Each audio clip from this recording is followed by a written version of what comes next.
Bismillahirrahmanirrahim. Assalamu alaikum. Lecture number 4, Statistics for Intermediate FFSC ICS Part 2.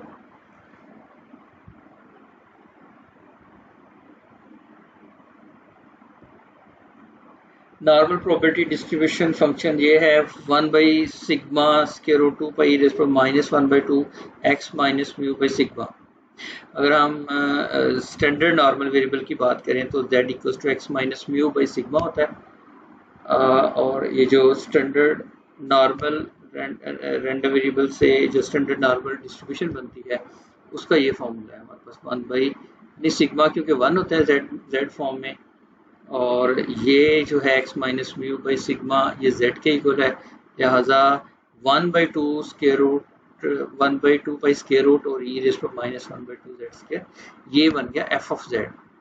अब अगर f of x को split कर लें दो फॉर्म में, एक 1 बाई सिग्मा अलग कर लें, यानी f ऑफ x की बात कर रहे हैं, अगर f ऑफ x को स्प्लिट करें तो ये दो फॉर्म बनती हैं उसकी, यानी इसको आप पुट कर लो x minus mu by sigma को z पुट कर लें तो एक बन गया 1 बाई सिग्मा और दूसरा पार्ट बन गया ये, और ये क्या है f ऑफ z है, ठीक है ना। तो f of x equals to 1 by sigma f of z के बराबर है। लिहाजा अगर हमें एक क्वेश्चन हो कि ऑर्डिनेट फाइंड करें x का, किसी भी गिवन पॉइंट x के ऊपर अगर नॉर्मल डिस्ट्रीब्यूशन को ऑर्डिनेट फाइंड करना है तो हम इसको कन्वर्ट करेंगे 1 बाई सिग्मा में into F of Z. F of Z ये जो जेड ऑर्डिनेट है ये हमें गिवन होता है टेबल के अंदर। अगर मैं आपको टेबल दिखाऊं तो ये हमारा एरिया टेबल है, ठीक है, ये एरिया टेबल हम यूज करते हैं। एरिया टेबल क्या होता है, स्टार्ट से उस पर्टिकुलर पॉइंट तक का एरिया हमें ये टेबल नंबर 9 देता है। फिर जेड ऑर्डिनेट टेबल, ये जो टेबल है ये टेबल नंबर 7 है आपकी बुक में, तो ये वो हाइट बताता है यानी ऑर्डिनेट बताता है। तो ऑर्डिनेट में एफ ऑफ जेड की वैल्यू बताता है बेसिकली इस तरह से, यानी एफ ऑफ जेड ये जितना भी वैल्यू है 1 by 2 pi square root e raise to minus 1 by 2 z square. अब जेड की वैल्यू पुट करें तो ये एक फंक्शन की वैल्यू हमें यानी वाई की वैल्यू या दूसरे लफ्ज़ों में समझ लें ये ऑर्डिनेट की वैल्यू हमें प्रोवाइड करता है। फर्ज कर लें अगर मैं यहाँ जेड की जगह 0 पुट करता हूँ यानी एफ ऑफ जेड फाइंड करता हूँ, तो इस तरह से जेड 0 पुट करने से ये ई भी कांस्टेंट है, पाई भी कांस्टेंट है, इसको आप कैलकुलेटर से वैल्यूट करने के बाद आंसर लेते हैं 0.3989। ये टेबल हमें प्रोवाइड कर देता है, यानी 0.3989 0 पर हम वैल्यू देख लेंगे ये 0 है और 0.39894, ठीक है, ये हमें वो वैल्यू इस तरह से प्रोवाइड कर देता है। सो अगर आपको एफ ऑफ एक्स फाइंड करना है तो ये इनडायरेक्टली आप फाइंड करेंगे, जो टेबल गिवन है उसको यूज करने के लिए आपको क्या करना होगा, एफ ऑफ जेड की वैल्यू लेंगे तो उसको डिवाइड कर देंगे सिग्मा के साथ। पीछे हमने एक स्टडी किया है कि probability z less or equals to a, वो उसको हमने फाई ऑफ a का नाम दिया है। और फाई ऑफ a क्या है, ये आपका एक एरिया z टेबल है, यानी एरिया बताता है स्टैंडर्ड नॉर्मल डिस्ट्रीब्यूशन का किसी भी पर्टिकुलर पॉइंट तक का, स्टार्ट से उस पर्टिकुलर पॉइंट तक का। और फर्ज करें ये 2 है तो ये 2 तक का एरिया हमें ये देगा। अगर मैं इसमें ग्राफ की बात करूं तो बेसिकली ये मैं कहना चाह रहा हूं कि अगर आप x की वैल्यू 2 पुट कर लें तो वो एरिया इस तरह से स्टार्ट टू दैट 2, यानी ये जो 2 है यहाँ तक का वो एरिया हमें प्रोवाइड कर देता है, यानी ये देखें स्टार्ट से लेकर इस 2 तक का एरिया, और ये हमें मिलता है इस टेबल से, ठीक है। और ये याद रखिएगा probability z less or equals to a equals to phi of a में हम कन्वर्ट कर लेते हैं। लेकिन अगर वो ग्रेटर में आ जाए, देखो अगर ये ग्रेटर में है तो उसको हम एरिया टेबल यूज करने के लिए हम 1 माइनस फाई ऑफ a कर लेंगे। फॉर एग्जांपल ये अगर मुझे दोबारा ग्रेटर साइन में अगर फाइंड करने की वैल्यू, यानी ये मुझे अगर ग्रेटर और इक्वल टू में फाइंड करना है, तो अब वो डायरेक्ट फाई ऑफ 2 नहीं लेंगे हम, क्योंकि फाई ऑफ 2 जो है अभी आपने देखा वो स्टार्ट से 2 तक का एरिया होता है।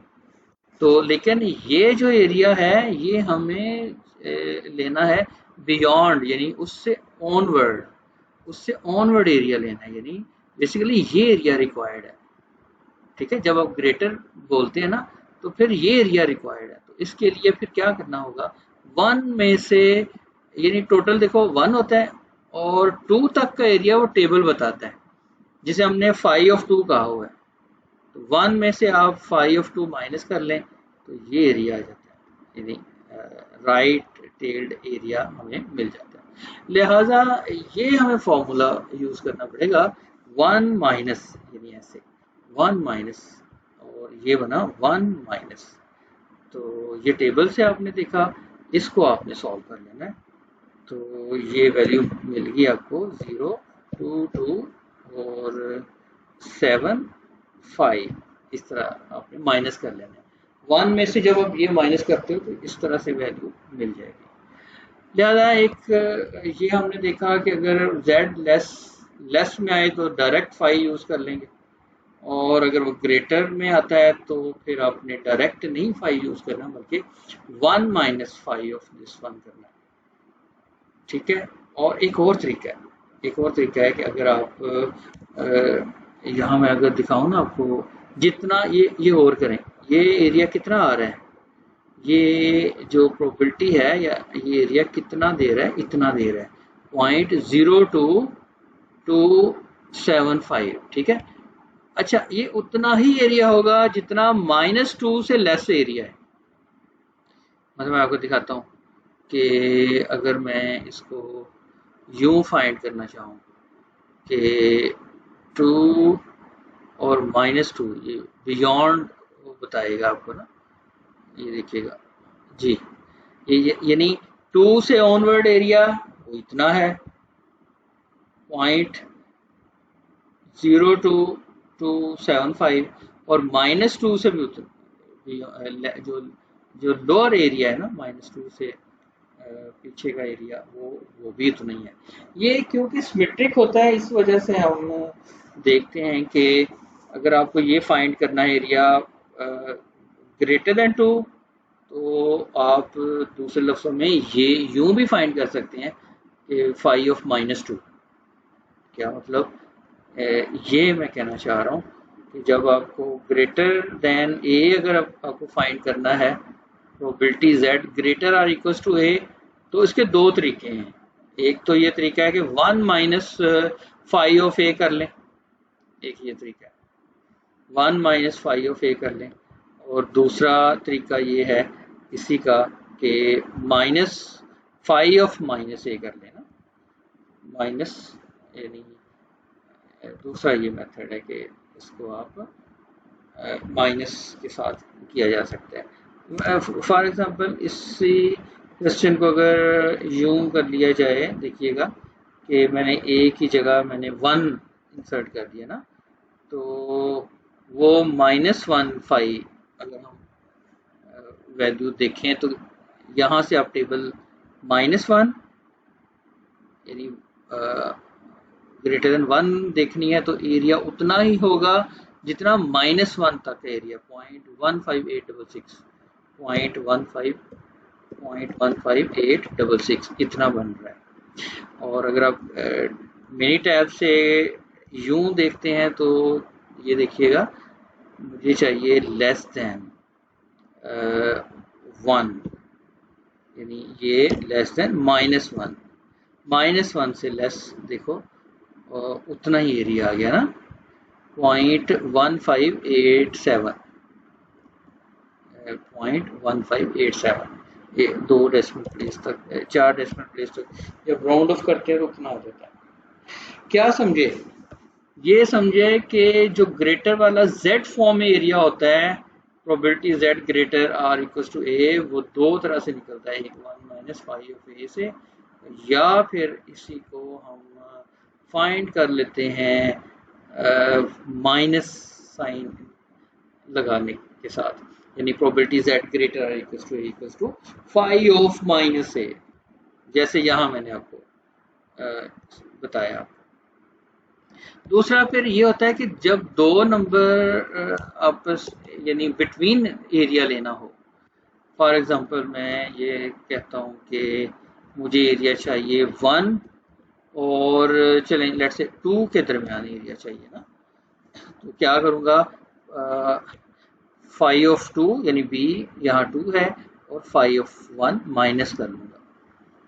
तो अगर मैं आपको दिखाऊं टेबल से फाई ऑफ 2, तो ये 2 है, ये 2 आ गया 0.97725, तो इसको हम लिख लेंगे 0.97225, देख लेते हैं, नहीं 7725, तो ये 7725 ये वैल्यू आ गई।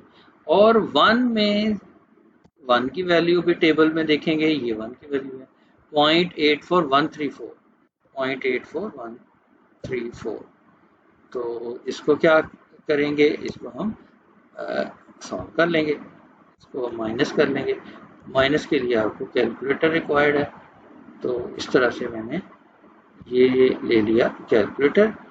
तो पॉइंट इसको हम सॉल्व कर लेंगे 0.99725 0.9 कैसे हो गया 0.99725 में से माइनस करो 0.84134, तो सॉल्व करने के बाद आंसर मिला हमें 0.13591, ये आ गया आंसर।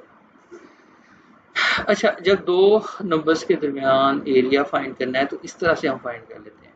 यूं ही अगर मैं डायग्राम में जाऊं तो भी इससे हम बिटवीन एरिया फाइंड कर सकते हैं। मतलब ये बिटवीन एरिया क्या 1 से लेकर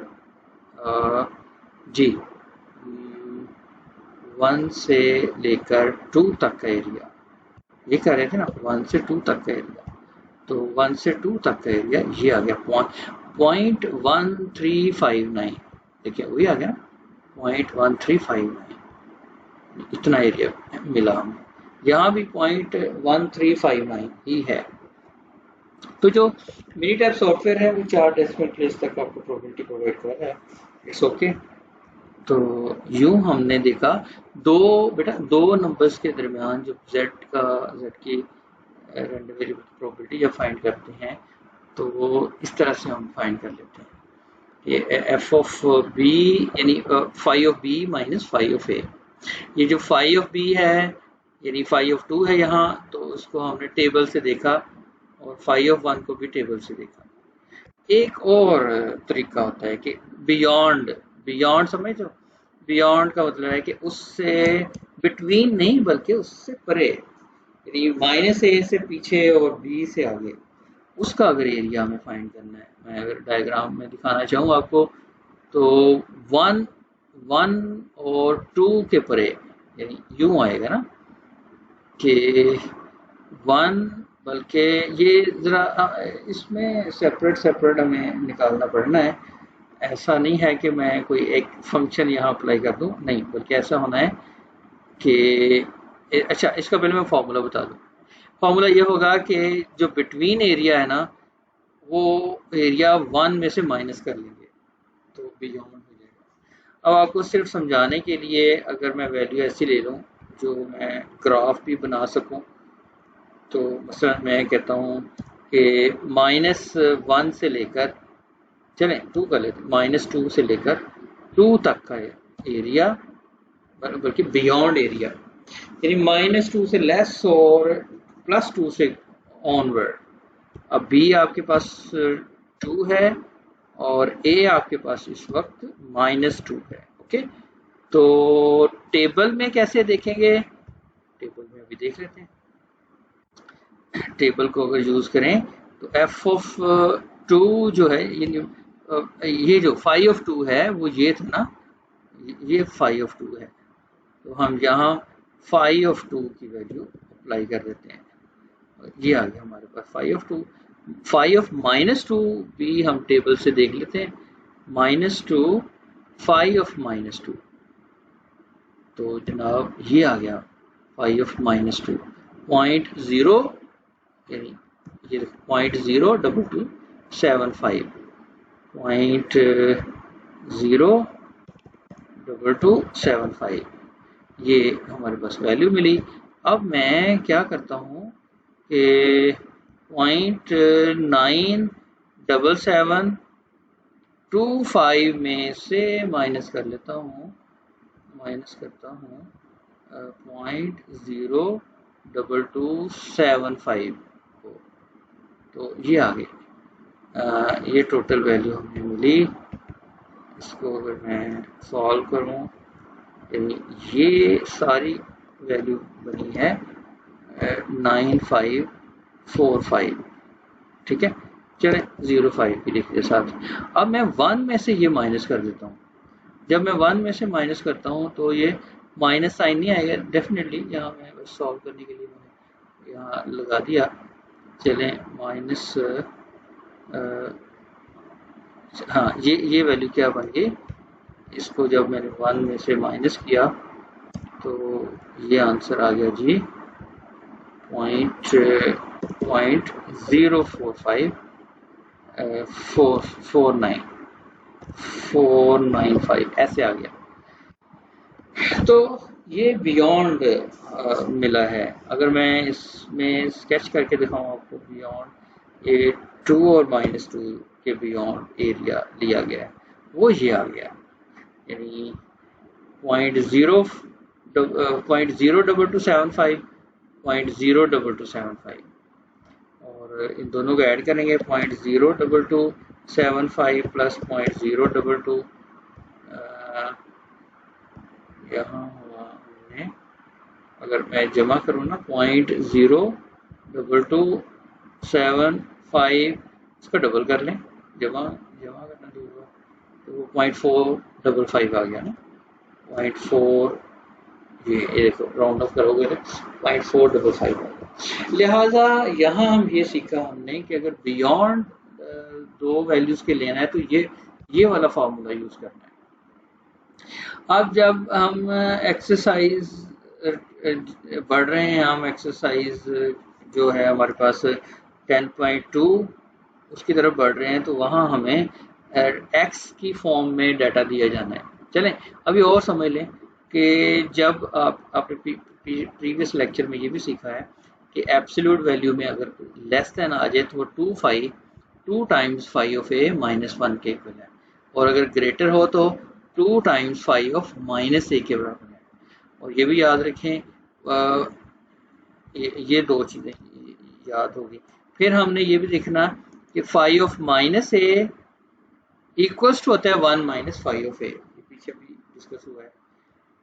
तो अच्छा, बाज़ रिलेशंस में हमें ना इस तरह से करना पड़ता है, कन्वर्ट करना पड़ता है, ट्रांसफॉर्म करना पड़ता है कभी कभी।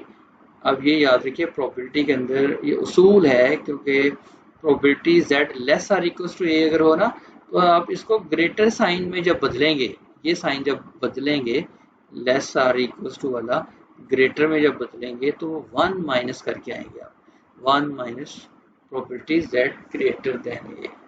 और जब ये ग्रेटर वाला साइन जो है उसको अगर लेस में बदलना चाह रहे हैं, ये ग्रेटर है ना, ये लेस में बदलना चाह रहे हैं, तो 1 में से माइनस करेंगे। तो अब हम आ गए हैं x फॉर्म में, कि अगर ये प्रोबेबिलिटी z फॉर्म में नहीं दी हुई, वो नहीं पूछी जा रही, हमसे अगर ये पूछा जाए कि find the probability in case of x normally distributed, ये वो है ना, यानी x normally distributed with mean, जैसे ऐसे लिखते हैं ना, normally distributed with mean mu, ये देखिए यहाँ म्यू पड़ा होता है, with mean mu and sigma square variance, और सिग्मा स्क्वायर वेरिएंस, यानी यहाँ मैंने लिखा सिग्मा और ये मिल गया हमें सिग्मा, सिग्मा स्क्वायर वेरिएंस। ठीक है, तो इस तरह से एक्स से ये मुराद है। अब जो अगली एक्सरसाइज आ रही है बेसिकली वो जेड में नहीं वो क्वेश्चन करेगा, बल्कि वो क्वेश्चन करेगा आपको एक्स फॉर्म में। तो बेटा बहुत आसान है, सारी की सारी पिछली एक्सरसाइज हमने रिवाइज कर लेनी है, वही रिपीट होगी, वही कंसेप्ट रिपीट होने हैं। जितनी बातें अभी मैंने स्टार्ट में कर दी हैं यही सारी बातें हमने करते हुए हमने एक्सरसाइज कर लेनी है। तो इस एक्सरसाइज में जो कमिंग एक्सरसाइज है उसमें एक्स गिवन होगा आपको, म्यू गिवन होगा, एक सिग्मा स्क्वायर गिवन होगा या सिग्मा गिवन होगा। और क्वेश्चन इस तरह से किया जाएगा कि find the probability x less or equal to a. अगर डायरेक्ट वो ए कह दिया है तो उसको यहाँ वो ये सिखा रहा है कि अब जब लेस जो है वो ग्रेटर में बदल सकते हैं, ग्रेटर जो लेस में जब बदलते हैं तो 1 माइनस कर लिया जाता है। अच्छा, यहाँ मैं अब बताऊं कि कैसे सॉल्व करना है हमने, कि अगर आपको ये गिवन है probability x less or equal to a, पहले तो z होता था ना, z less or equal to a, तो अब हमारे पास डायरेक्ट x दे दिया गया है, x को कन्वर्ट करेंगे z में, x का z बनाएंगे सबसे पहले। और क्या किस तरह से बनता है वो, ये फार्मूला z का जो फार्मूला होता है x minus mu by sigma, यानी ये x बन गया आपका x यानी a minus mu by sigma, इस x को z लिख देंगे। समझ आ रही है? तो यानी ये वाला z जो है वो यूज करेंगे ना standard normal variable, x variable को कन्वर्ट कर लिया करेंगे हम एक स्टैंडर्ड नॉर्मल वेरिएबल में, और फिर वही जो टेबल जो 5 वाला टेबल है उसको यूज करते हुए हमने क्वेश्चन कर लेना है। तो जनाबे वाला अब आपके पास ये आ गया जी एग्जांपल 10.6। देखो, if x normal random variable, if x normal random variable with mean 40 and sigma 5 with its probability density function, find the ordinate of its normal curve at x is equal to 42.5। क्या कहा उसने, कहा x एक normal random variable है और उसके दो parameter हैं म्यू 40 और सिग्मा 5। तो पूछा गया है, दो बातें पूछी गई हैं। पहली number, find the ordinate of the normal curve at x equal to 42.5, 42.5 पर इसका ऑर्डिनेट बताओ, एक सवाल ये। दूसरा सवाल ये है कि इसका मैक्सिमम ऑर्डिनेट बताओ। मैं अभी बता दूं आपको कि जहां ऑर्डिनेट मैक्सिमम कहाँ होता है, मैक्सिमम ऑर्डिनेट होता है एक्स इक्वल टू म्यू के ऊपर। जब एक्स की वैल्यू म्यू होती है यानी मीन होती है तो उसके ऊपर जो नॉर्मल डिस्ट्रीब्यूशन का ऑर्डिनेट है वो हाईएस्ट होता है। तो अब आते हैं इसके सॉल्यूशन की तरफ कि हमें क्या क्या दिया गया है। हमें ये दो वैल्यूज दी हुई है कि म्यू इज इक्वल टू 40 और सिग्मा इज 5। और हमने शुरू में बातें की हैं कि जब आपने एक्स फॉर्म में ऑर्डिनेट फाइंड करना है ना, तो ये फार्मूला याद रखो, f of x equal to 1 by sigma f of z. Okay, अब हमें क्या वैल्यू दी हुई है, एक्स इज इक्वल टू 42 और एक्स और जेड क्या होता है, x minus mu by sigma. सही है, यहाँ हमें फाइंड करना है, find the ordinate of normal distribution with parameter mu and sigma at x equals to 42.5। यहाँ x की जगह हमने लगा दिया 42.5 और यहाँ देखो ये x की वैल्यू बनी 42.5, म्यू कितना है 40, याद है ये तो 40, सिग्मा कितना है, सिग्मा 5 है, ये 5 लगा दिया। इसको सॉल्व करो, ये 2.5 आ गया बटा 5 आ गया इशारिया 5। अब इशारिया 5 पर ऑर्डिनेट की वैल्यू टेबल से निकल आएगी। टेबल कहाँ है, ये आ गया टेबल, टेबल में ऑर्डिनेट वाला टेबल लेना है, ठीक है, z ऑर्डिनेट, और 0.5 पर ये आ गया 0.5 और ये वैल्यू हमें मुयस्सर आ गई 0.35207, 0.35207 और डिवाइडेड बाई 5 कर लेंगे। ठीक है, कैलकुलेटर खोल लें और इसको डिवाइड करो 5 से, तो यूं आंसर आ गया जी हमारे पास 0.070414। इसी एग्जाम्पल का अगला पार्ट है, उन्होंने कहा कि मैक्सिमम ऑर्डिनेट क्या है। हम कहेंगे the maximum ordinate of this curve is at x is equal to mu and here mu is 40. So we have to find the ordinate at x is equal to 40. So just put the value of x as 40. 40 minus mu is, again mu is 40. 40 minus 40 by 5 is 0. So find the value from the table at x is equal to 0. The ordinate value at x equals to 0 is 0.39894. So put this value here. F of 0 value is 0.39894 and divide this number by 5 because sigma is 5. So 0.39894 divided by 5 is answer is this one. So highest ordinate of the normal curve with the parameter mu is 40 and the sigma is 5 is 0.079788, right. तो इस तरह से हमने maximum ordinate भी find कर लिया। तो बेटा इस एग्जांपल में दो चीजें फाइंड करने को कही गई हैं, वो हमने फाइंड कर ली। एक उसने कहा 42.5 पर ऑर्डिनेट क्या है, दूसरा उसने पूछा था हाईएस्ट ऑर्डिनेट क्या है। तो वो दोनों बातें हमने बता दी, कैलकुलेट कर ली हमने कहा हाईएस्ट ऑर्डिनेट जो है वो है आपका, ये एग्जांपल जो है 10.7, इसमें the scores made by candidates in a certain exam are normally distributed with mean 500 and standard deviation 100. What percent of the candidates received scores?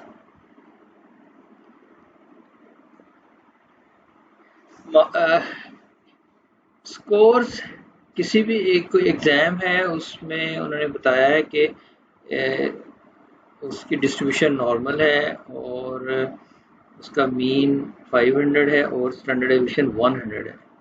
तो क्या परसेंट है कि जिन कैंडिडेट्स ने रिसीव किए हैं लेस देन 400 मार्क्स, ठीक है। तो 400 जिनका स्कोर है, तो अब यहाँ देखिएगा कि पहले पार्ट में उन्होंने कहा लेस देन 400। लेस देन 400 कैसे लिखते हैं, यूं प्रोबेबिलिटी x लेस देन 400।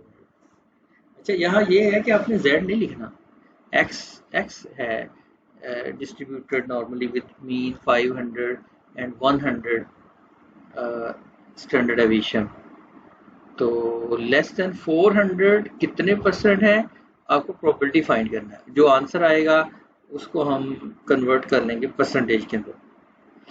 तो अब देखिए यही बताया था कि जब x हो तो इसको z में कन्वर्ट करना है, और z का फार्मूला क्या होता है, ये यानी x की जो वैल्यू है उसको a कह लें या x कह लें, minus mu divided by sigma. तो इस तरह से आपको कन्वर्ट करना है प्रोबेबिलिटी x लेस देन 400। तो ये बन गया 400 माइनस 500 बाई 100 माइनस 1, यानी क्योंकि ये लेस है तो इसलिए इसको 5 की फॉर्म में लिखा जा सकता है। तो ये बन गया 5 ऑफ माइनस 1। अब 5 ऑफ माइनस 1 जो है वो आप टेबल से इसकी वैल्यू देख लेंगे, माइनस 1। तो माइनस 1 ये वैल्यू आ गई, यानी 0.24197, पॉइंट माइनस 1 5। ये हमने टेबल खोला हुआ था z ऑर्डिनेट, आपको एरिया टेबल देखना है।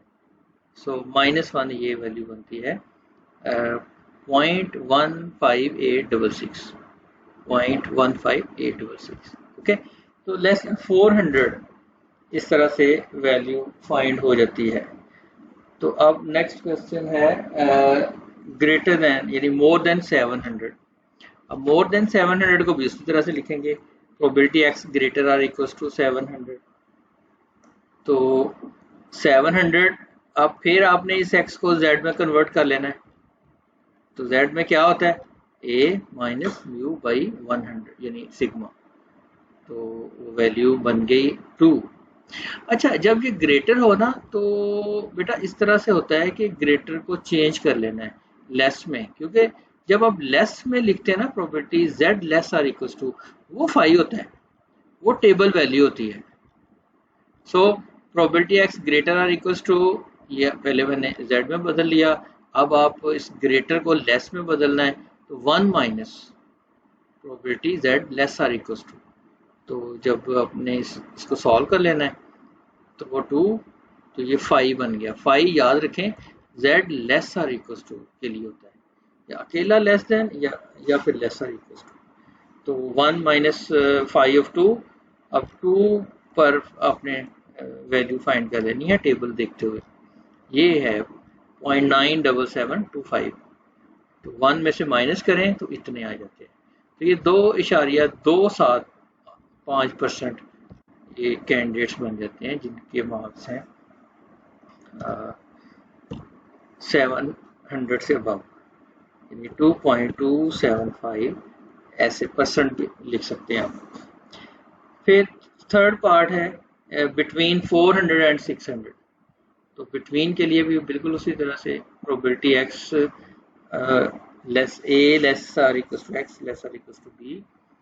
तो जैसा कि यहाँ अगर हम देखें प्रोबेबिलिटी 400 और 600 के बिटवीन, अब आप ऐसे करें कि इसको z में कन्वर्ट करें x को, तो वही तरीका 400 में से मीन माइनस करें और डिवाइड बाई सिग्मा यानी 100, ऐसे ही x ये 600 के साथ। तो ये दो वैल्यूज बन गई आपकी -1 और 1। अब ये b है तो 5 of b minus 5 of a, a आपका -1 बन गया और b बन गया 1। तो 1 और -1 की वैल्यू टेबल से देखते हुए हमने यहाँ सॉल्व कर लिया। अच्छा, जो फोर्थ पार्ट है उसमें ये कहा जा रहा है कि विच differ from mean by more than 150। Mean से जो स्कोर है किसी भी कैंडिडेट का, वो मीन से डिफर करे कितना 150, मोर देन 150। तो जो डिफरेंस होता है उसको एब्सोल्यूट में लिख लेते हैं, एक्स माइनस म्यू, म्यू जो आपका मीन है उसका डिफरेंस एब्सोल्यूट कर लेना है।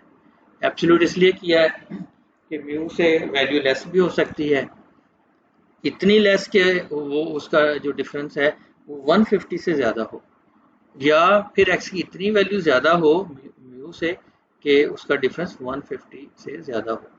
तो फिर इस मैथमेटिकली इस तरह से लिख लेते हैं, यानी x minus mu absolute.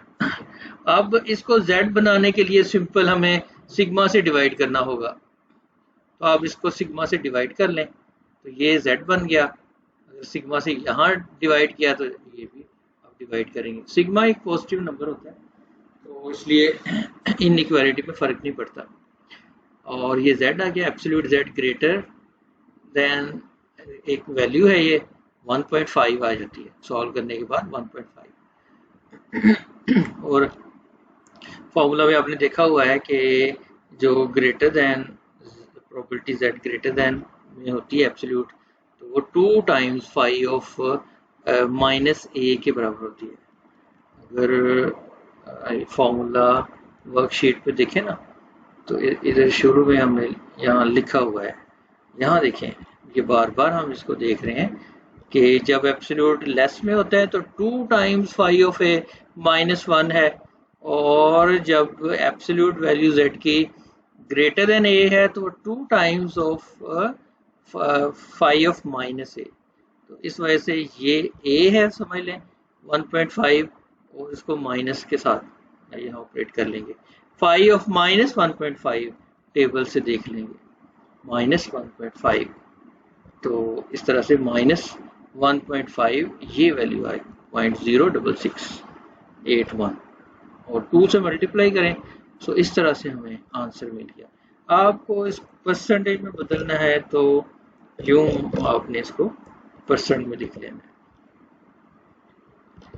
If a candidate gets a score of 680, what percent of candidates have higher than score he? कहना ये चाह रहा है कि 680 से ज़्यादा कितने परसेंट है, यानी 680 से, जैसे हमने पीछे सेकंड पार्ट किया है उसमें 7 मोर देन 700 का पूछा गया था, अब ये 680 से ग्रेटर, बिल्कुल उसी प्रोसीजर से, क्योंकि ये ग्रेटर है तो 1 माइनस कर लेना है और z में पहले कन्वर्ट करना है x को, तो वो पहले z में कन्वर्ट कर लिया और फिर क्योंकि ये ग्रेटर था इसलिए इसको लेस में बदलने के लिए 1 माइनस करना होगा, और जब प्रोबेबिलिटी z लेस देन में होती है तो उसको फाई के साथ रिप्रेजेंट कर लेते हैं।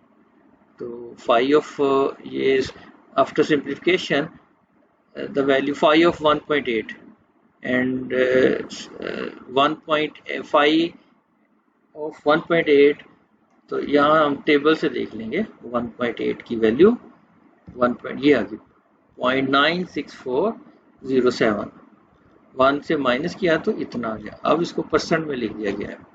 तो इस तरह से हमने एग्जांपल नंबर 7 को देखा। यहाँ 10.8 में बेटा सिर्फ यूनिट का मसला आता है, उसको सॉल्व कर लेना है। 1 फुट में 12 इंचेस होते हैं, 1 फुट में कितने इंच होते हैं, 12। तो अब जो डाटा दिया जा रहा है ना, मीन है, स्टैंडर्ड डेविएशन है, उसको इंचेस में बदल लेना है, जो फुट है उसको भी इंचेस में ले जाना है। Given that the height of college boys is normally distributed with mean 5 foot and 2 inches. Mean ये देखें, ये मीन है 5 फुट 2 इंचेस, तो इसको पहले कन्वर्ट कर लेना है इंचेस में। तो ये 12 ये अगर 5 फुट है तो कितने इंच बन गए, 12 से ज़रब दे दें, 12 5 पर 60 होता है, और जमा 2, ये माइनस नहीं है। अच्छा, ये यूँ समझ लें कि 5 फुट 2 इंच लिखा हुआ है, तो उसका एक लिखने का अंदाज है, तो ये कोई माइनस साइन नहीं है। ठीक है, बार बार देख लें। चलिए मैं स्पेस दे देता हूँ, 5 फुट और 2 इंच है, 5 फुट होते हैं 60 इंच, और 2 जमा करो तो 62 इंचेस बन गए। और स्टैंडर्ड डेविएशन स्टेटमेंट देखें, एंड स्टैंडर्ड डेविएशन 4 इंचेस, तो ये ऑलरेडी इसने 4 इंचेस में दिया हुआ है। इंचेस डबल इस तरह ऊपर लगाए ना तो ये इंचेस का साइन होता है, एक वो पोस्ट्रोफी जैसे लिखते होते हैं, अगर एक इस तरह एक लगा दें तो वो फुट को शो करते हैं। अच्छा, फिर वो कहते हैं and that minimum height required for joining the NCC is 5 foot 4 inches. ये काफ़ी अर्सा हो चुका है, अब तो शायद एनसीसी कॉलेजेस के स्टूडेंट्स को नहीं होती, नहीं करवाई जाती। एक क्या कहते हैं, एक रिहर्सल होती थी या एक प्रैक्टिस की जाती थी फौजियों की, तो उसके अंदर परेड करवाते थे, फिर वो गन शूटिंग करना, तो इस तरह एक फिजिकल एक्टिविटी बाकायदा होती थी, उसको एनसीसी कहा जाता था, नेशनल कैडेट कोर। अच्छा, अब वो कह रहे हैं कि उसमें जो मिनिमम हाइट है ना, तो वो 5 फुट 4 इंचेस है। Find the percentage of boys who would be rejected on account of their height. अब उतनी परसेंटेज बताएं जो बच्चे ज्वाइन ना कर सकें, जो रिजेक्ट हो जाएं हाइट की वजह से। इसका मतलब रिजेक्ट तब होंगे ना जब उनकी हाइट इससे कम होगी जितनी रिक्वायर्ड है। कितनी रिक्वायर्ड है, 5 फुट 4 इंचेस, यानी 64 इंचेस रिक्वायरमेंट है, तो एक्स निकाल लिया 64, यानी 5 फुट और 4 इंच 64 इंचेस बन गए। तो जो रिजेक्टेड होंगे कैसे होंगे, लेस देन, यानी अगर 64 से हाइट लेस आ गई तो वो रिजेक्शन में होंगे। अब इसको पहले z में बदलें, और ये z में बदल लिया x minus mu by sigma, और ये क्योंकि लेस है इसलिए 5 में लिख लिया गया। 5 ऑफ 0.5, तो टेबल से आप 0.5 की वैल्यू ले लें, 0.69146, 0.69146, तो यूं हमने वैल्यू ले ली। अब इसको परसेंट में बदल दिया है, डेसिमल प्लेस दो डिजिट आगे ले जाएं और साथ परसेंट साइन लगा दें तो ये परसेंटेज में आ गया। यार 69.15% ऐसे कैंडिडेट्स होंगे जो रिजेक्ट हो जाएंगे एनसीसी ज्वाइनिंग के लिए, यानी एनसीसी में वो शामिल नहीं हो सकते। तो एक ख़ास हाइट के बच्चों को लिया जाता था, तो अगर इससे कम हाइट होती थी तो उस बच्चे को एनसीसी ज्वाइन नहीं करवाई जाती थी। तो अब ये 10.9 एग्जांपल में in a normal distribution with mean mu and standard deviation sigma find, पहले तो एक न्यूमेरिक वैल्यू हुआ करती थी, अब उन्होंने एक एक्सप्रेशन दे दिया है, यानी mu minus sigma less or equals to x, फिर less or equals to mu plus sigma. तो आप बिल्कुल परेशान ना हो, इसको आप समझें ए है, इसको समझें बी है। तो जब आपने जेड में कन्वर्ट करना है तो क्या करना होता है कि ए में से म्यू माइनस कर लेते हैं, यानी यहाँ जो भी वैल्यू है आपकी म्यू माइनस सिग्मा, उसमें से म्यू माइनस करें और डिवाइडेड बाय सिग्मा कर लें और सिंप्लीफाई करें, देखिए -1 आ जाता है, क्योंकि आप म्यू एक माइनस में है एक प्लस में है तो कैंसिल। अब माइनस सिग्मा बाई सिग्मा वो -1 के इक्वल आ गया।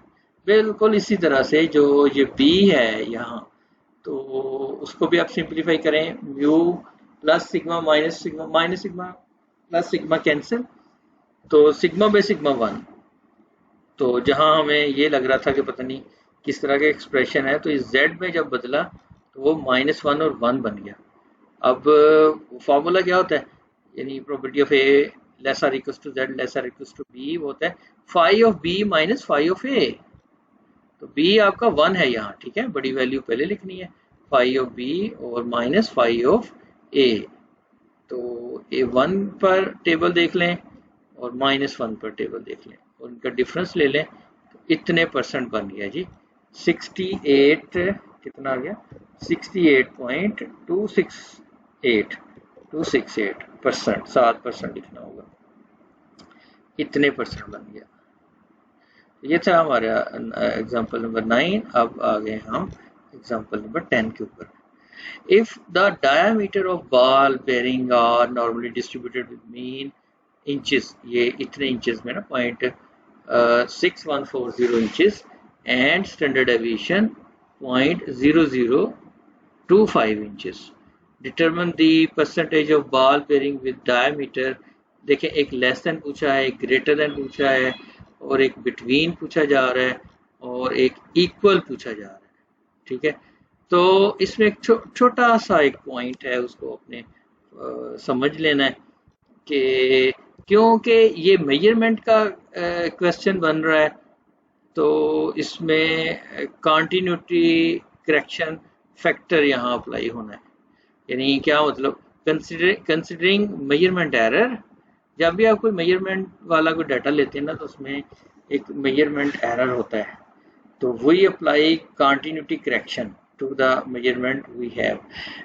ये जो 3 डेसिमल प्लेस तक वैल्यू दी हुई है ना, तो अगर आप इसका 0.0001 का हाफ कर लेना तो 0.0005 ये दिखेगा। तो उसको हमें अच्छा जहाँ लेस की प्रोबेबिलिटी निकालनी है ना, उसमें से माइनस करना होता है। मसलन देखें एक क्वेश्चन है लेस देन 0.608 इंचेस, इसमें माइनस करो वैल्यू, ये जो 0.608 है ना, इसमें से माइनस करनी है, पहले करेक्शन फैक्टर माइनस करना है, ये 0.0005 ये वैल्यू आप लेंगे। जब लेस वाला साइन आए तो ये माइनस करना होता है, जब ग्रेटर वाला साइन आए तो प्लस करना होता है। अब जब आपने माइनस कर लिया तो वो वैल्यू ये बन गई है, यानी वो अगर मैं यहाँ लिखूं तो वो वैल्यू इतनी बन गई है 0.6075। अब उसमें से म्यू माइनस कर लें और सिग्मा डिवाइड कर लें, यानी x minus mu by sigma तो उसकी वैल्यू बनी -2.6। क्योंकि ये लेस है इसलिए ये 5 में लिख लिया डायरेक्ट और टेबल से देख लिया। जब ग्रेटर हो यानी 0.617 उसमें ऐड करना होगा आपको करेक्शन फैक्टर 0.0005। जब इसमें ऐड किया तो ये वैल्यू बनी। तो यहाँ देखें ये ऐड किया जा रहा है 0.0005 यानी ये x है, x minus mu by sigma. अब ग्रेटर में आ गया z ग्रेटर में 1.4। जब ग्रेटर में हो तो क्या करना होता है, आपने 1 माइनस 5 ऑफ दिस वैल्यू करना होता है। तो 5 ऑफ 1.4 की वैल्यू ली और 1 में से माइनस कर ली, इस तरह से आंसर आ गया। अब बिटवीन है ये, बिटवीन में आप समझिए ये लेस वैल्यू में आपको माइनस करना है और ग्रेटर में आपको ऐड करना होता है। इसमें ऐड करेंगे वैल्यू और इसमें आप माइनस करेंगे करेक्शन फैक्टर। तो जब माइनस किया तो ये वैल्यू बन गई 0.6095। जब ऐड किया तो यानी 0.618 में 0.0005 ऐड करेंगे करेक्शन फैक्टर, तो ये वैल्यू बन गई। सो बिटवीन को इस तरह से हमने फाइंड कर लिया। इस x का पहले z बनाए, वही x minus mu by sigma दोनों तरफ। ये पहले b के लिए होगा, अगर 5 में आ गए आप, पहले b के लिए फिर a के लिए, और ये वैल्यू एक बनी है 1.8, एक बनी है -1.8। टेबल से देखते हुए इन दोनों का डिफरेंस ले लिया और परसेंटेज निकाल ली। द डायमीटर इक्वल, अब ये जो इक्वल दिया हुआ है ना, इक्वल में इस तरह से करेंगे, प्लस माइनस कर लेंगे इसी नंबर पर, यानी पॉइंट जो डायमीटर जिसकी प्रोबेबिलिटी फाइंड करने को कहा जा रहा है। एक बार 0.0005 जो करेक्शन फैक्टर है उसको माइनस करें, एक बार जमा करें। जब माइनस किया तो ये बन गया। कैलकुलेटर से आप देखें ना, 0.615 में से माइनस करें जरा 0.0005 तो आपको ये मिलेगी वैल्यू, और जब आप ऐड करोगे तो ये वैल्यू बनती है। तो इन अब वही क्वेश्चन बन गया, बिटवीन ये फाइंड करना है। तो z में कन्वर्ट करने के लिए वही x minus mu by sigma, ये b के लिए बन गया 5 फंक्शन, और ये a के लिए बन गया। ओके, तो a जो a है वो 0.6 बन गया, और b आपका a बन गया 0.2 और b बन गया 0.6 z की वैल्यू। टेबल से देखी और डिफरेंस ले लिया तो 14.649% ये यूं हमें हासिल हुआ। तो अगला कंसेप्ट हमारा डी स्टैंडर्डाइजिंग। ये स्टैंडर्डाइज्ड वेरिएबल होता है x माइनस म्यू। इधर से अगर हम x फाइंड कर लें ना, यानी सिग्मा आप z से मल्टीप्लाई कर लें और म्यू उधर ऐड कर लें, तो x अगर फाइंड कर लें, इसको कहते हैं डी स्टैंडर्डाइजिंग या डी स्टैंडर्डाइजेशन। ठीक है, तो यूं हमने पहले इसको डी स्टैंडर्डाइजेशन पे ले गए हैं। तो डी स्टैंडर्डाइजेशन का मतलब होता है कि आपको अगर प्रोबेबिलिटी गिवन हो तो उसमें x की वैल्यू फाइंड करना होता है। अब यहाँ देखें, क्योंकि प्रोबेबिलिटी का ताल्लुक हमारा z डिस्ट्रीब्यूशन के साथ होता है, तो इधर से x कैसे फाइंड होता है, z इक्वल्स टू ये x minus mu by sigma, यहाँ सिग्मा और z मल्टीप्लाई हुआ तो म्यू ऐड हो गया, तो x equals to mu plus sigma z। याद रख लें, x equals to mu plus sigma z के इक्वल होता है। और क्वांटाइल्स ऑफ नॉर्मल डिस्ट्रीब्यूशन, जिसमें वो परसेंटाइल्स आ जाते हैं, ये क्वार्टाइल्स हैं, यानी फ्रैक्शनल डाटा जो होता है। ठीक है, तो pth क्वांटाइल जैसे परसेंटाइल है, मीडियन, जैसे शुरू कर लेना, मीडियन, क्वार्टाइल्स, डिसाइल्स, परसेंटाइल्स, तो इनको आप क्वांटाइल्स का नाम दिया जाता है, क्वांटाइल्स ऑफ नॉर्मल डिस्ट्रीब्यूशन। तो यानी मकसद यही है कि वो पॉइंट को फाइंड करना कि जहाँ पर डिस्ट्रीब्यूशन 25% कंप्लीट हो तो फर्स्ट क्वार्टाइल है, जहाँ पर डिस्ट्रीब्यूशन 50% कंप्लीट हो वो आपका मीडियन है, और जहाँ 75% कंप्लीशन होती है डिस्ट्रीब्यूशन की तो वो आपका थर्ड क्वार्टाइल है। तो ये क्वांटाइल्स कहलाते हैं। तो यानी आप यूँ कह रहे हैं डी स्टैंडर्डाइजेशन है, यानी प्रोबेबिलिटी आपको गिवन होगी और आपको x की वैल्यू फाइंड करना होती है। जैसे यहाँ देखिए example number 10.11, if x distributed normally with mean 70 and variance 25, find a point, एक पॉइंट बताओ that has 87.9% of the distribution below it, यानी एक ऐसा पॉइंट बताएं कि उससे पीछे जितनी भी डिस्ट्रीब्यूशन है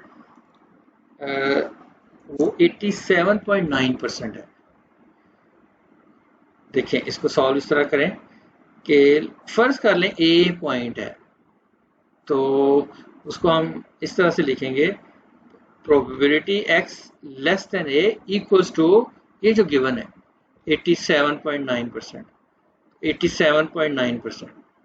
परसेंट को खत्म करते हैं डेसिमल में लाते हैं तो ये आ गया 0.879। तो अब आपको क्या करना है, इस x को z में कन्वर्ट करना है। तो z का यही वो तरीकाकार कि माइनस म्यू बाई सिग्मा, तो ये z बन जाएगा, इसको z लिख देंगे और यहाँ से हम इसको कर लेंगे जस्ट लाइक ए होता है, जैसे यूं आ गया जनाब, probability z less than this number यानी a minus 70 by 5 equals to this, और ये लेस है z के साथ लेस लिखा हुआ है तो ये 5 के इक्वल होता है। सो 5 इक्वल्स टू 0.879। तो अब इस 5 को ख़त्म करने के लिए ये राइट साइड पर चली जाएगा 5, तो ये 5 इनवर्स हो जाएगा।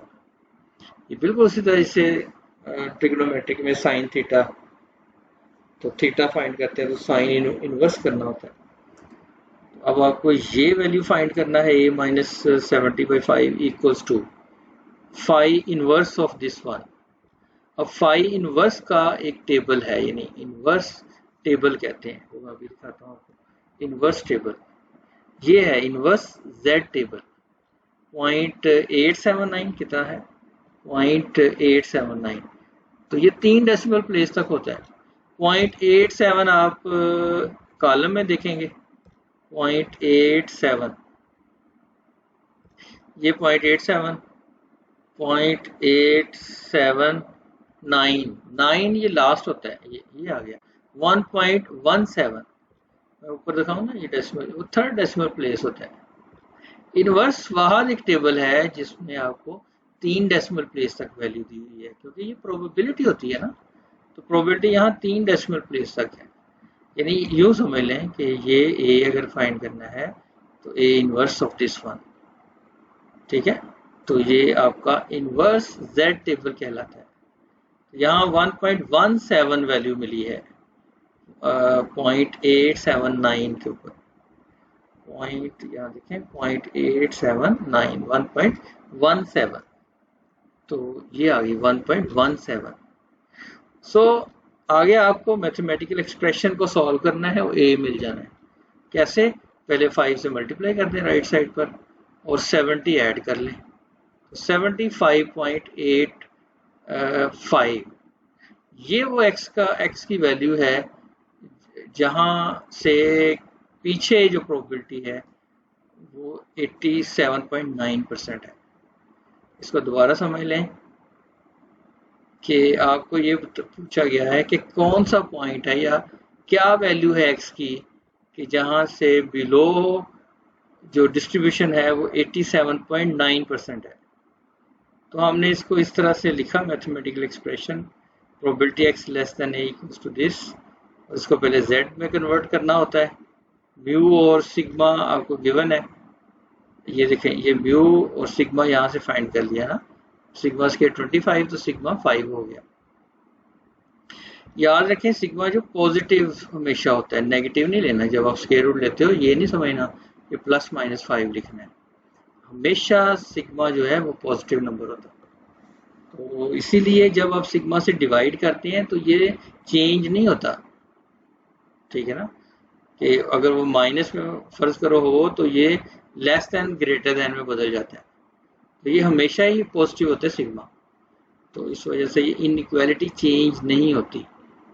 मैथमेटिक्स के स्टूडेंट समझ रहे हैं मेरी बात, अच्छा, इस तरह से हमने ये फाइंड कर लिया। अब देखो, a point that has 81.7% of the distribution above it, इससे अबव उसने कहा कि वो एक ऐसा पॉइंट बताओ कि उससे ऑनवर्ड डिस्ट्रीब्यूशन 81.7% हो। तो आप मैथमेटिकली इस तरह लिखेंगे, probability x greater than a equals to 81.7%। तो इसको डेसिमल में बदल लिया। अब x को z में बदलने के लिए क्या करना होता है, x minus mu by sigma, ये वैल्यू बन गई। अच्छा, ये फिर वही बात, ग्रेटर है तो 1 माइनस 5 करना होता है, 1 माइनस 5 ऑफ दिस नंबर। तो अब ये फाइंड करना है, इसको राइट साइड पर ले जाए, इसको लेफ्ट साइड पर लाएं, तो इसका मतलब 1 में से माइनस अगर कर दिया जाए ये नंबर 0.817, तो 5 ऑफ दिस नंबर बन जाता है। अब 5 खत्म करना है तो 5 इनवर्स कर लेंगे राइट साइड पर, 5 इनवर्स यानी 0.183 में जाएंगे, ये इनवर्स वाला टेबल 0.183, 0.183, ये 18 आ गया, ये 3 आ गया, ये माइनस 0.9040 माइनस के साथ है। तो आगे आपको सिर्फ सिंपली सॉल्व करना है, 5 से मल्टीप्लाई किया, 70 ऐड कर लिया, ए आपका बन गया 65.48। अब 2 पॉइंट्स बताने हैं between which the centre 70% of the distribution lies, यानी 2 पॉइंट्स बताएं जिसके दरमियान 70% हो। याद रहे कि अगर दरमियान 70% है तो बियॉन्ड होगा, यानी उससे ए से पीछे और बी से आगे, वो होगा 30%। यानी जब आपको बिटवीन पॉइंट्स की प्रोबेबिलिटी दी जाए ना, और 2 पॉइंट्स अगर आपको फाइंड करने हैं, तो आपको पहला स्टेप ये लेना होता है कि आप बियॉन्ड चेक करें इसका, यानी ग्रेटर में बदल दें, ये लेस था ना तो ग्रेटर, लिहाजा 1 माइनस 0.7.3 आ गया।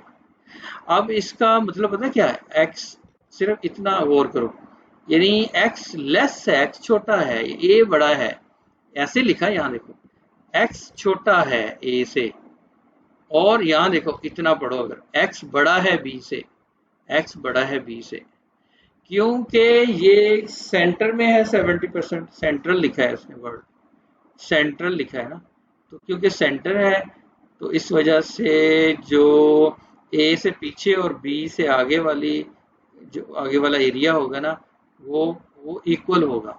तो ये सिमेट्री, ड्यू टू सिमेट्री हम ऐसे लिख लेंगे, due to symmetry probability x less than a equals to probability x greater than b। तो ये हाफ हाफ हो जाएगी ना, 30% है, यानी दोनों एंड्स के ऊपर 30% है, तो आधी आधी आ जाएगी। तो 0.3 को 2 से डिवाइड किया तो 0.15 आ गया, यानी 15% होगी ईच, इसके लिए 15% और b के लिए यानी x ग्रेटर देन b के लिए 15%। अब ये 2 इक्वेशंस आ गई, दोनों को सॉल्व कर लेंगे हम अलग अलग।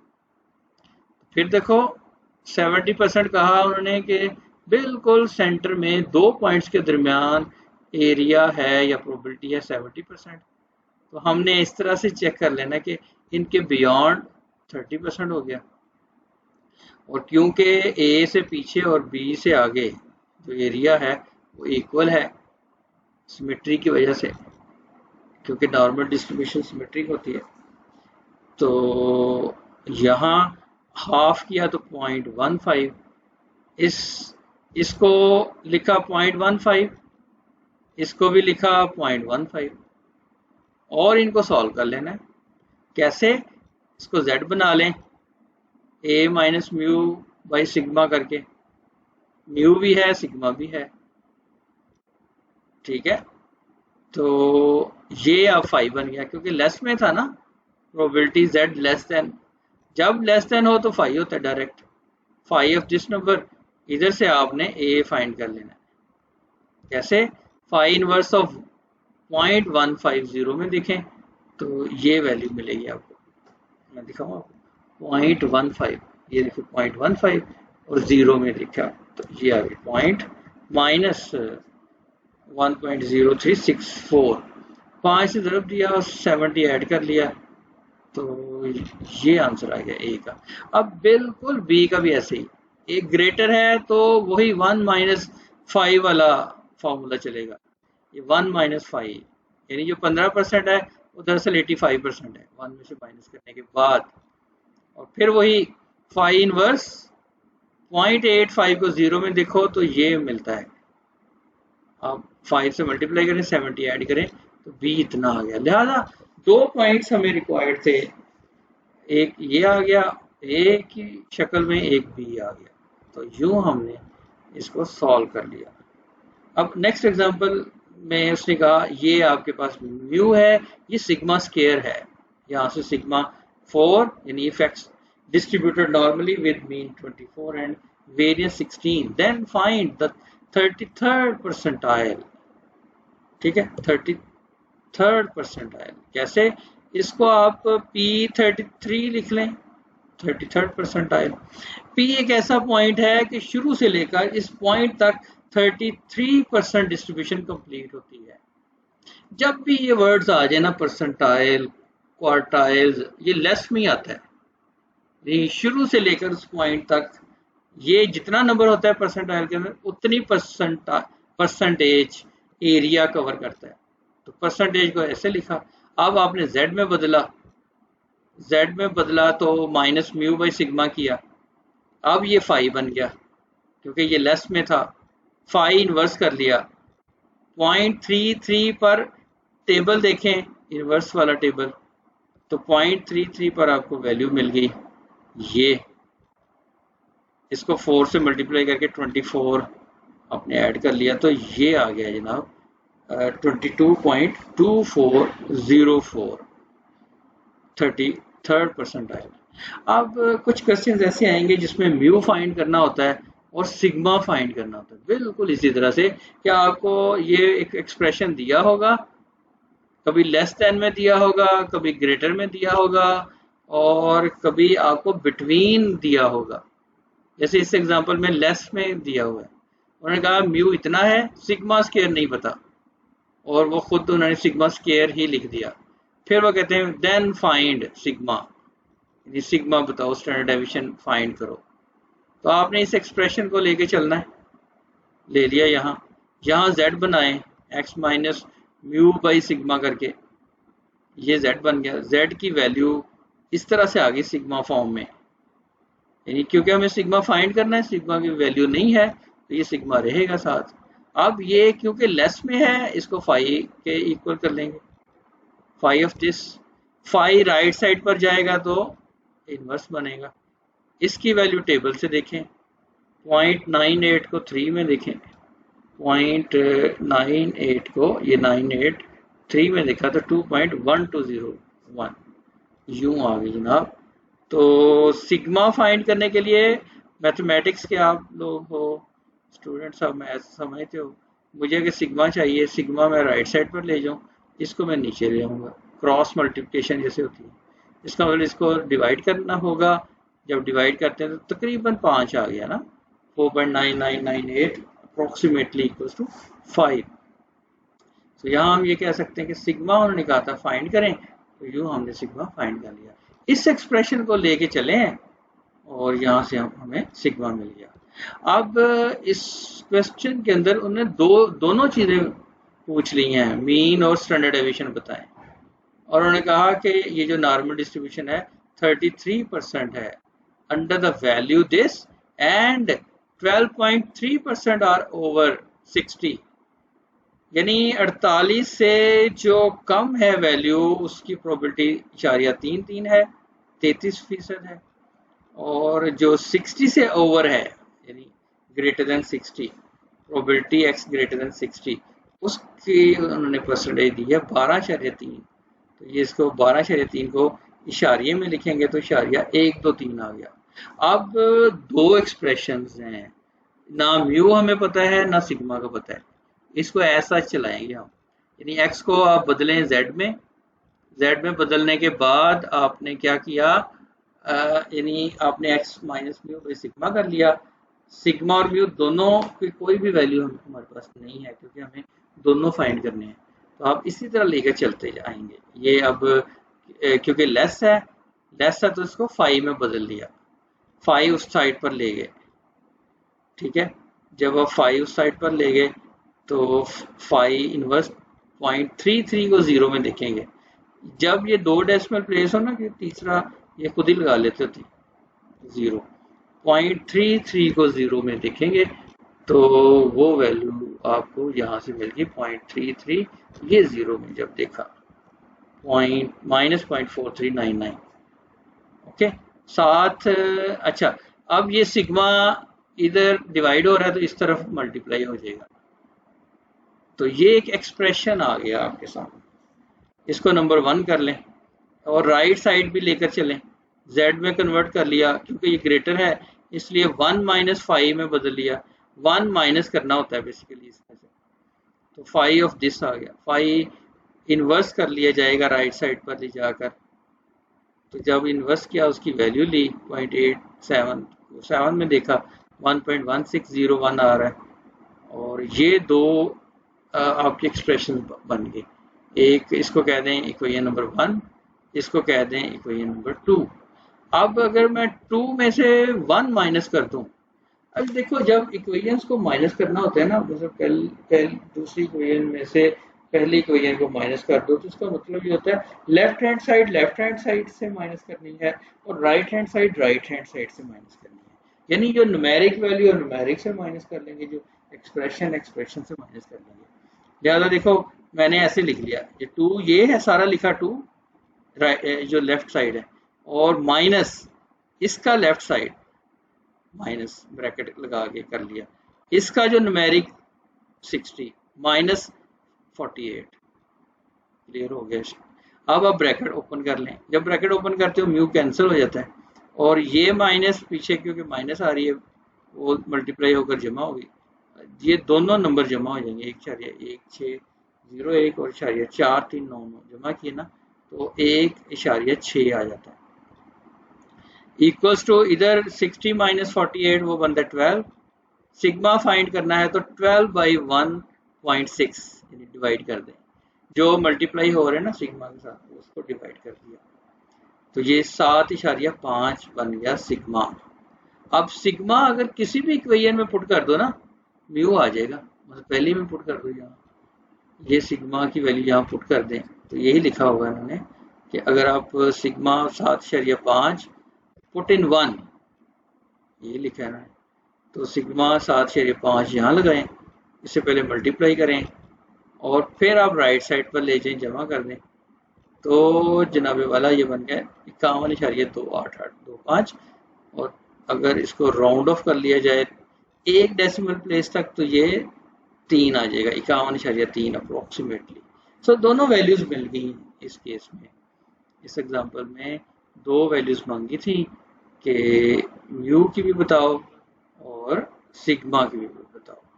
तो अब हमारे पास फिर एक और क्वेश्चन आ गया कि म्यू आपको दिया है 50 if x normal random variable with parameter these two, यानी म्यू 50 और sigma 10, find its mean, median, mode, lower and upper quartile deviation, mean deviation, variance, standard deviation, first 4 moments about mean।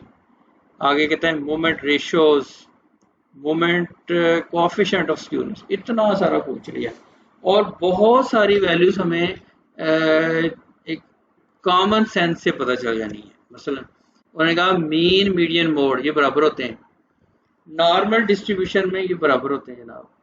तो mean कितना है 50, ये तीनों 50 के बराबर है। मैं सोल्यूशन दिखाऊं ना आपको, तो ये देखो ये लिखा उन्होंने कि मीन मीडियन मोड, पहले उन्होंने कहा ये फाइंड करने लगे, मीन आपका 50 है, मीडियन भी 50, मोड भी 50, सिंस दे आर इक्वल। तो यहां तक तो हो गया। फिर उसने क्या पूछा है लोअर एंड अपर क्वार्टाइल यानी Q1 और Q3 बताना है। Q1 क्या होता है जहां पर 25% डिस्ट्रीब्यूशन कंप्लीट हो जाती है, और शुरू में हमने एक इसका फॉर्मूला भी पढ़ा है कि फर्स्ट क्वार्टाइल इसके बराबर है म्यू माइनस 0.6745 सिग्मा। याद रखें इस चीज को, के कहीं नोट कर लें, Q1 जो है, Q1 अगर मैं इसको यहाँ लिख दूं, Q1 इसके बराबर होता है, ठीक है। Q1 यूं कर लें, चलें, Q1 जो है वो equals to mu minus 0.6745 sigma के बराबर होता है। और म्यू का भी पता है, सिग्मा का भी पता है। म्यू आपके पास 50 है, सिग्मा है 10, तो ये वैल्यू पुट कर दें, म्यू 50 और ये 10, तो इसको सॉल्व कर लिया, ये आंसर आ गया। अच्छा, जो फर्स्ट क्वार्टाइल है ना वो माइनस के साथ है, म्यू में से इतना फैक्टर माइनस कर दें तो वो फर्स्ट क्वार्टाइल है। अगर ये ऐड कर दें इतना फैक्टर 0.6745 वाला फैक्टर सिग्मा के साथ, तो म्यू में अगर ऐड कर दें तो ये Q3 होता है, अपर क्वार्टाइल के बराबर होता है। लिहाजा दोनों वैल्यूज हैं आपके पास, सिग्मा और म्यू, और इस एक्सप्रेशन में आप ऐड कर लें, क्योंकि ये देखें ये जमा हो रहे हैं ना, 50 प्लस ये वैल्यू प्लस किया तो 56.745 आंसर आ गया। फिर वो कहता है जी क्वार्टाइल डेविएशन बताओ। क्वार्टाइल डेविएशन ये होती है 0.6745 सिग्मा, जो हमने म्यू प्लस किया हुआ था ना, ये जो इतना फैक्टर, ये समझो क्वार्टाइल डेविएशन है। क्वार्टाइल डेविएशन ऐसा होता है कि Q3 माइनस Q1/2 करते हैं, तो ये आपके पास, या यूँ समझ लो क्वार्टाइल डेविएशन इसके बराबर होता है। तो आपने सिर्फ 10 से मल्टीप्लाई करना है सिग्मा की फॉर्म में, तो ये इतना आंसर आ गया। और जो मीन डेविएशन है 0.7979 सिग्मा के बराबर होता है, तो सिग्मा मल्टीप्लाई किया तो आंसर आ गया 7.979। अच्छा, जो वेरिएंस है ना, सिग्मा का स्क्वायर वेरिएंस होता है, क्योंकि इस क्वेश्चन के अंदर सिग्मा आपको 10 दिया हुआ, उसका स्क्वायर करो तो वेरिएंस बन जाएगा, और स्टैंडर्ड डेविएशन क्योंकि 10 है, ठीक है। फर्स्ट 4 मूवमेंट्स, अब ये चीज समझने वाली, नॉर्मल याद रहे, नॉर्मल डिस्ट्रीब्यूशन के अंदर आपके ऑड ऑर्डर मूवमेंट्स 0 होते हैं, यानी odd order movement about mean 0, यानी μ1 0 होता है, μ3 0 होता है। हाँ, जो μ2 है ना, सेकेंड मूवमेंट अबाउट मीन, वो वेरिएंस के बराबर होता है, यानी ये वेरिएंस के बराबर है, तो वेरिएंस यहाँ 100 है आपका।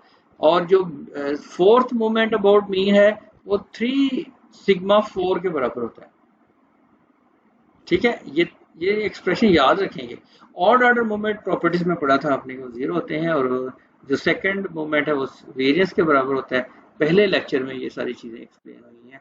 और जो फोर्थ मूवमेंट है वो 3 सिग्मा 4 के बराबर है, तो सिग्मा आपका 10 है, उसकी ताकत 4 ले लें, ये आंसर आ गया। हाँ, फर्स्ट मूवमेंट रेशो, उसको बीटा 1 कहते हैं, और ये जनाब μ3 स्क्वायर बाई μ2 क्यूब के इक्वल है।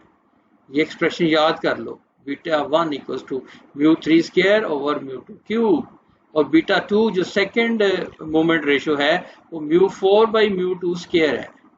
μ4 भी होता है वो 3 सिग्मा 4, और μ2 वेरिएंस होता है, फिर उसका फर्दर स्क्वायर। यहाँ भी सिग्मा 4 बन गया, नीचे भी सिग्मा 4 बन गया, कैंसिल होकर आंसर आ गया 3। लेकिन जो बीटा 1 है उसका फॉर्मूला, क्योंकि ऑड ऑर्डर मूवमेंट है, ऊपर थर्ड मूवमेंट अबाउट मीन का स्क्वायर है, तो वो 0 हो गया। अब नीचे कुछ भी हो, वेरिएंस है, μ2 जो वेरिएंस के बराबर होता है, तो वेरिएंस आपका 100 है, 100 का क्यूब कर देंगे, जो भी आंसर आएगा हमें कोई कैलकुलेट करने की जरूरत नहीं है, तो 0 बाई समथिंग 0। तो बीटा 1 0 होता है नॉर्मल डिस्ट्रीब्यूशन में, और जो बीटा 2 है वो 3 के बराबर होता है, ये याद रखिएगा। जो नॉर्मल मेसोकर्टिक कहते हैं इसको, मेसोकर्टिक डिस्ट्रीब्यूशन, उसमें बीटा 2 3 के इक्वल होता है। तो आगे उन्होंने स्क्यूनेस कहा, स्क्यूनेस बेटा बीटा 1 का पॉजिटिव स्क्वायर रूट होता है, तो आप इसका स्क्वायर रूट लेना, ऊपर जो स्क्वायर खत्म हो गया, थर्ड मूवमेंट अबाउट मीन, और ये जो वेरिएंस का क्यूब है तो उसके ऊपर स्क्वायर लगा दिया। अब थर्ड मूवमेंट आपका 0 होता है, लिहाजा 0 बाई समथिंग फिर 0, स्क्यूनेस 0 है। स्क्यूनेस अगर आ जाती ना तो वो नॉर्मल नहीं रहनी थी, नॉर्मल में नहीं है स्क्यूनेस तो इसलिए वो नॉर्मल है ना। So skewness zero, skewness zero क्यों हो रही है, odd order movement are zero, इस वजह से जीरो है।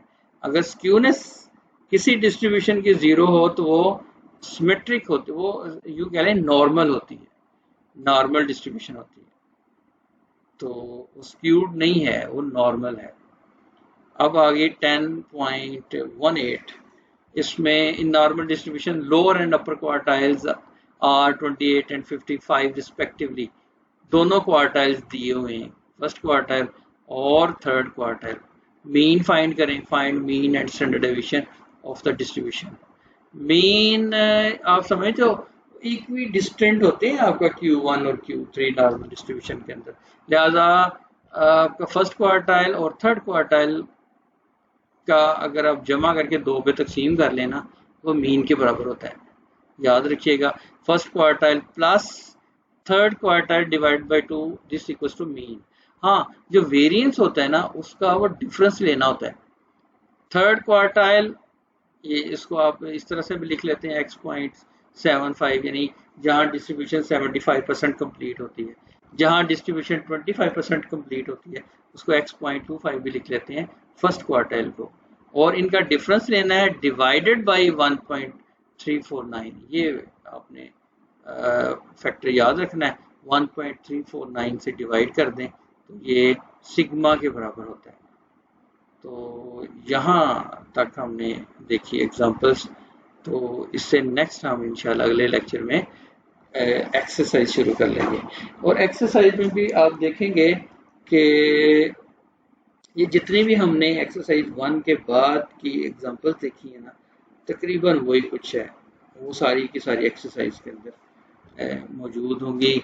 आप ऑर्डिनेट बता रहे होंगे, आप एक्स की फॉर्म में आप प्रोबेबिलिटी फाइंड कर रहे होंगे, और एंड पर फिर वही यही क्वांटाइल्स फाइंड कर रहे होंगे। तो ये 3 ही तरह के क्वेश्चन बन रहे होते हैं। तो इंशाल्लाह इसको हम देखेंगे नेक्स्ट लेक्चर में। तब तक के लिए अल्लाह हाफिज़।